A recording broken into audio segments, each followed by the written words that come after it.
یار محمد کو پھانسی کی سزا سنا دی گئی اور ایک ہفتے بعد اسے پھانسی ہونی تھی۔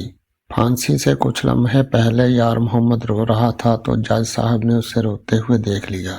جج نے اس سے کہا کہ موت کے خوف کی وجہ سے رو رہے ہو، تو یار محمد نے کہا میں موت سے نہیں ڈرتا، میں اس بات پہ رہا ہوں کہ پچھلے دنوں میں نے ایک بینک میں ڈاکہ ڈالا اور وہاں سے 5 کروڑ اور 60 لاکھ روپے لوٹے تھے۔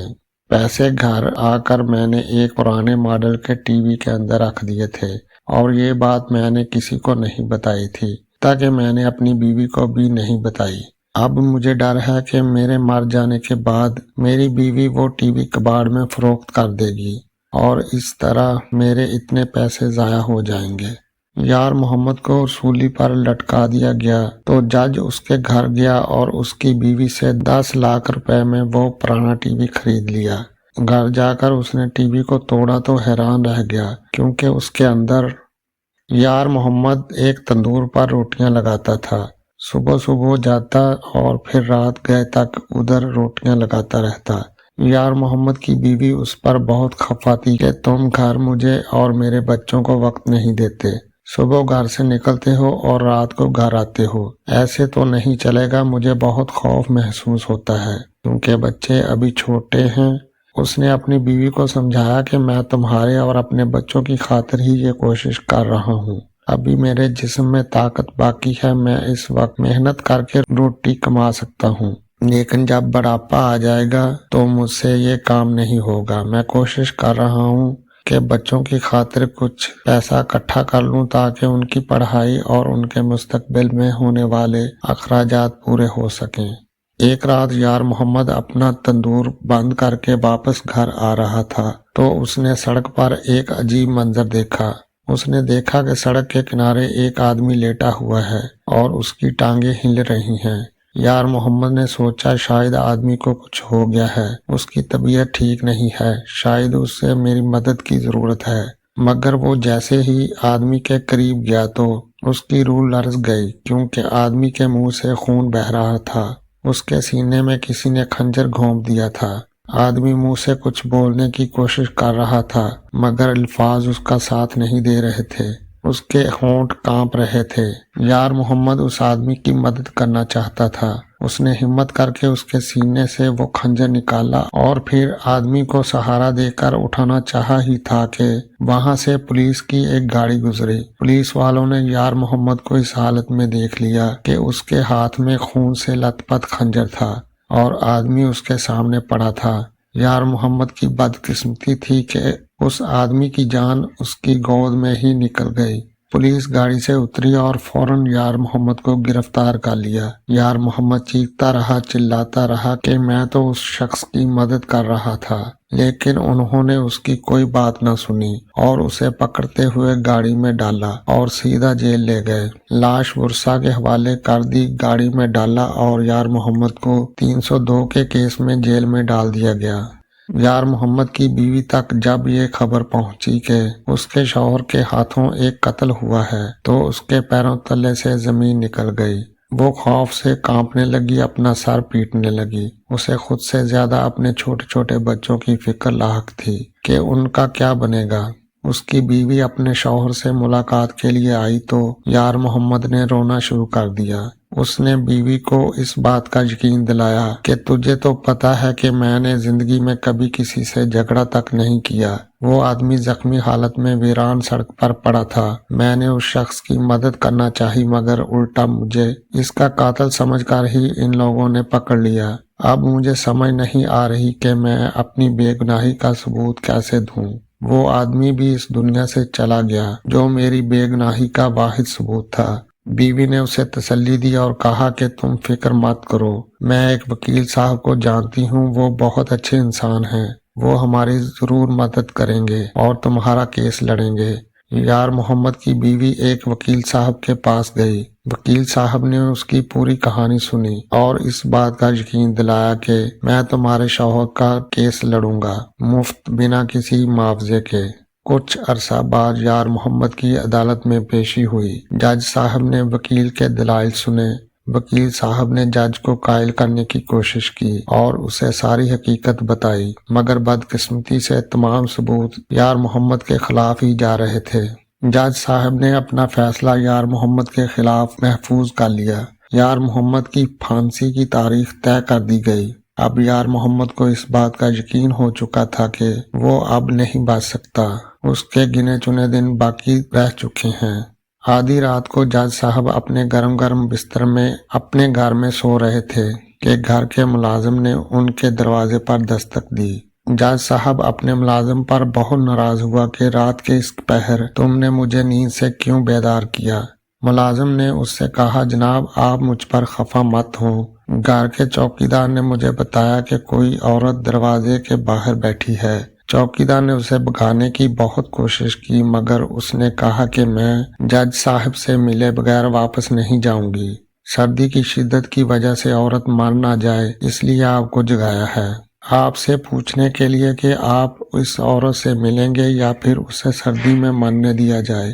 جج نے غصے میں کہا، مرتی ہے تو مرنے دو، میں نے تو اسے نہیں کہا تھا کہ آدھی رات کو یوں مجھ سے ملنے چلی آئے۔ ملازم نے چوکیدار سے کہا، جج صاحب اس وقت کسی سے نہیں مل سکتے، لہٰذا عورت کو بولو کہ وہ واپس چلی جائے۔ عورت نے کہا، میں صبح تک ادھر ہی بیٹھی رہوں گی۔ جج نے دل میں سوچا کہ کہیں عورت ضد میں آ کر گیٹ کے سامنے رات ہی نہ گزار دے۔ وہ اپنے بستر سے اٹھا اور عورت سے پوچھا کہ کیا مسئلہ ہے، رات کے اس پہر تم مجھ سے کیا چاہتی ہو؟ یار محمد کی بیوی نے کہا، جج صاحب میرا شوہر بے گناہ ہے، آپ نے اس کے خلاف اپنا فیصلہ سنایا ہے، میرا اس دنیا میں اپنے شوہر کے علاوہ کوئی اپنا نہیں ہے، میرے بچے یتیم ہو جائیں گے اور میں لاوارث ہو جاؤں گی۔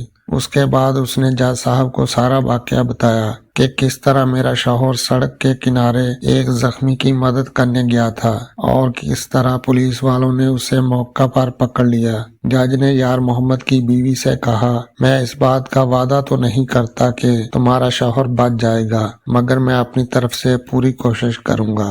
عورت واپس چلی گئی اور جج صاحب ساری رات سو نہ سکے۔ اسے بار بار اس عورت کا افسردہ چہرہ پریشان کر رہا تھا۔ اگلے دن جج صاحب نے یار محمد سے ملاقات کی اور اس سے کہا، سچ سچ بتاؤ، تم نے زندگی میں ایسا کیا کام کیا ہے جو تم اس کیس میں بری طرح پھنس گئے ہو؟ کیا زندگی میں تجھ سے کبھی کوئی غلطی ہوئی ہے؟ اگر تم مجھے حقیقت بتا دو گے تو ہو سکتا ہے میں تمہاری کچھ مدد کر سکوں۔ یار محمد نے رو کر کہا کہ جج صاحب، ویسے تو میں نے زندگی میں کسی کو بھی کوئی تکلیف نہیں دی، مگر ایک دفعہ مجھ سے ایک غلطی ہوئی تھی۔ غلطی کے فوراً بعد مجھے اپنی غلطی کا احساس بھی ہوا، مگر اس وقت اپنی غلطی کا ازالہ نہیں کر سکتا تھا۔ میں اپنے تندور پر روٹیاں لگا رہا تھا، گاہکوں کی ایک لمبی قطار روٹیاں لینے کے لیے کھڑی تھی۔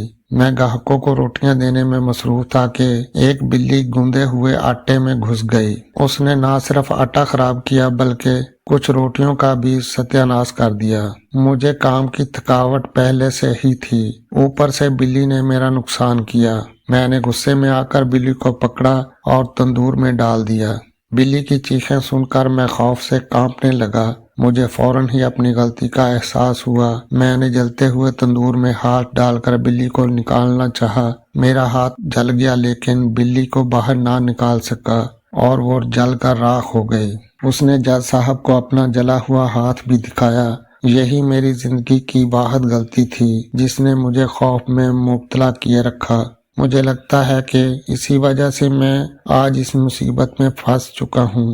جج نے کہا، تم بالکل ٹھیک کہہ رہے ہو، تمام گواہوں کی موجودگی میں تم بری طرح اس کیس میں پھنس چکے ہو۔ میرا نہیں خیال کہ تمہارے بچنے کی کوئی امید باقی ہے۔ یار محمد جج صاحب کے یہ الفاظ سن کر حیران ہو گیا۔ پھانسی سے ایک دن قبل وہ داڑے مار مار کر رو رہا تھا۔ جج نے اسے روتے ہوئے دیکھا تو کہا، کیا موت کے خوف کی وجہ سے اتنا رو رہے ہو؟ یار محمد نے کہا، نہیں جج صاحب، مرنا تو ایک دن سب کو ہی ہے۔ رو میں اس لیے رہا ہوں کہ مفلسی سے تنگ آ کر میں نے ایک بینک میں ڈاکہ مارا تھا، 5 کروڑ 60 لاکھ کی رقم لوٹ کر گھر آیا تھا۔ بیوی سے چھپ کر میں نے وہ رقم کباڑ خانے میں پڑے ایک پرانے ماڈل کے ٹی وی میں ڈال دی تھی۔ اپنی بیوی کو اس لیے نہیں بتایا تھا کہ وہ راز کی کچی عورت ہے، اس کے پیٹ میں کچھ نہیں ٹھہرتا۔ اب جب کہ مجھے تھوڑی ہی دیر میں پھانسی ہونے والی ہے تو مجھے اتنا وقت بھی نہیں دیا جا رہا کہ میں اپنی بیوی کو بتا سکوں کہ وہ پرانا ٹی وی ہمارے لیے کتنا اہم ہے، وہ ضرورت کے وقت اسے توڑ کر پیسے نکال سکے۔ جج نے کہا تم فکر مت کرو، تمہارا یہ کام میں خود کر دوں گا۔ یار محمد نے جج صاحب کا شکریہ ادا کیا۔ فجر کے وقت اسے سولی پر لٹکا دیا گیا اور صبح صبح ہی جج صاحب نے اپنے کچھ ملازموں کو لکھا پڑھا کر یار محمد کے گھر بھیج دیا۔ انہوں نے یار محمد کے گھر کے دروازے پر دستک دی تو اس کی بیوی دروازے پر آئی۔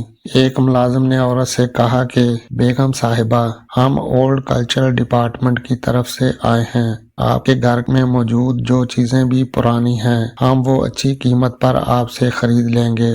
عورت نے کہا کہ ہمارے گھر میں 3 چیزیں پرانی ہیں، ایک لالٹین، ایک ٹی وی اور ایک پیانو بھی ہے، مگر میں یہ چیزیں فروخت نہیں کرنا چاہتی۔ یہ کہتے ہوئے عورت نے دروازہ بند کر دیا۔ ملازموں نے جج صاحب کو کال کی اور کچھ دیر بعد دوبارہ دروازے پر دستک دی اور عورت سے کہا 4 لاکھ پیانو کے، 5 لاکھ ٹی وی کے اور 2 لاکھ لالٹین کے ملیں گے، اگر سودا منظور ہے تو بتائیں۔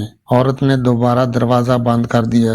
ملازموں نے دوبارہ جج صاحب کو کال کی کہ عورت نہیں مان رہی۔ جج صاحب نے کہا مان جائے گی، تم چیزوں کے ریٹ بڑھا دو۔ ملازمین نے تیسری بار دروازے پر دستک دی۔ عورت نے دروازہ کھولا تو انہوں نے کہا پیانو کے 10 لاکھ، ٹی وی کا 12 لاکھ اور 5 لاکھ لالٹین کا ملے گا، اگر سودا منظور ہے تو بتاؤ۔ عورت نے کہا ٹھیک ہے، مجھے سودا منظور ہے، مگر پہلے پیسے پھر چیزیں آپ کے حوالے کروں گی۔